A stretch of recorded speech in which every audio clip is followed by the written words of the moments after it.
जब हम किसी न्यू ड्रग की डिस्कवरी करते हैं, जब हम किसी न्यू मॉलिक्यूल जिसको बोला जाता है उसकी सिंथेसिस करते हैं, तो उसकी ट्रेडिशनल वे में सबसे पहले क्या होता था पुराने टाइम पे, ट्रेडिशनल उसमें कि सबसे पहले उसकी सिंथेसिस होती थी ड्रग की, फिर उसके बाद उस ड्रग का pre clinical testing and clinical testing होता था। सो प्री क्लिनिकल टेस्टिंग होता है एनिमल्स के ऊपर।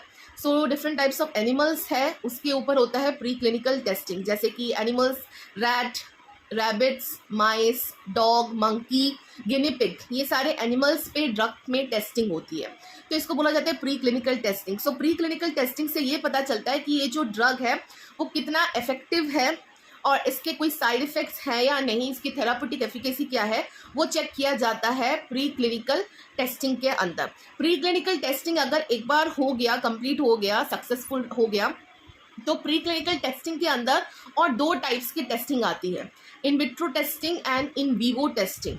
सो इन विट्रो टेस्टिंग होता है testing in the laboratory inside the test tube में या कोई अलग से जो इंस्ट्रूमेंट है उसमें जब हम टेस्ट करते हैं उसको बोला जाता है इन विट्रो टेस्टिंग। मतलब हम टेस्ट कर रहे हैं लेबोरेटरी में, टेस्ट ट्यूब में, तो उसको बोला जाता है इन विट्रो टेस्टिंग।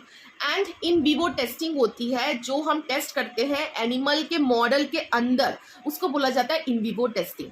सो सबसे पहले जो ड्रग डिस्कवरी एंड डेवलपमेंट का जो ट्रेडिशनल मेथड है उसमें सबसे पहले आता है pre clinical testing. Pre clinical testing में आता है in vitro testing and in vivo testing. So after the completion of the pre clinical testing, जैसे ही प्री क्लिनिकल टेस्टिंग कंप्लीट हो गया, अब आता है clinical testing. So clinical testing में क्या होता है, क्लिनिकल टेस्टिंग में होता है कि मतलब ह्यूमन ट्रायल्स होते हैं उसमें। ह्यूमन ट्रायल्स मतलब एक बार एनिमल पे टेस्टिंग जो सक्सेसफुल हो गया, उसके बाद हम उस पर्टिकुलर ड्रग के मॉलिक्यूल को टेस्ट करते हैं ह्यूमंस के ऊपर। तो ह्यूमन ट्रायल को डिवाइड किया जाता है 3 फेज में, फेज 1, फेज 2 एंड फेज 3।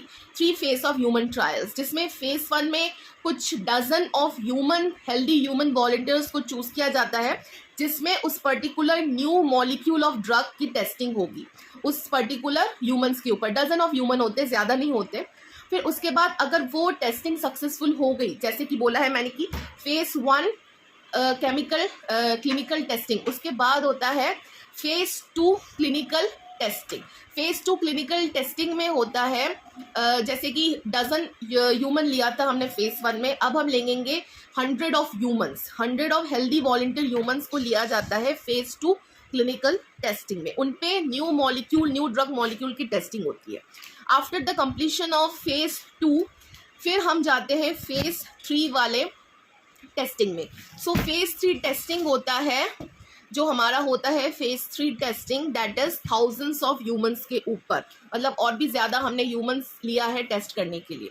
सो ये पूरा था क्लिनिकल टेस्टिंग। क्लिनिकल टेस्टिंग से पहले pre clinical testing, then clinical testing. So आगे का जो पूरा प्रोसेस है वो मैं नेक्स्ट वीडियो में अपलोड करूँगी। सो ये मेरा जो वीडियो है about the series of drug discovery and development from starting of traditional to the artificial intelligence जो कि आजकल आया है, वो सीरीज आप लोग ज़रूर देखिए तो आपको कंसेप्ट क्लियर होगा। So like, share and subscribe. Thank you for watching.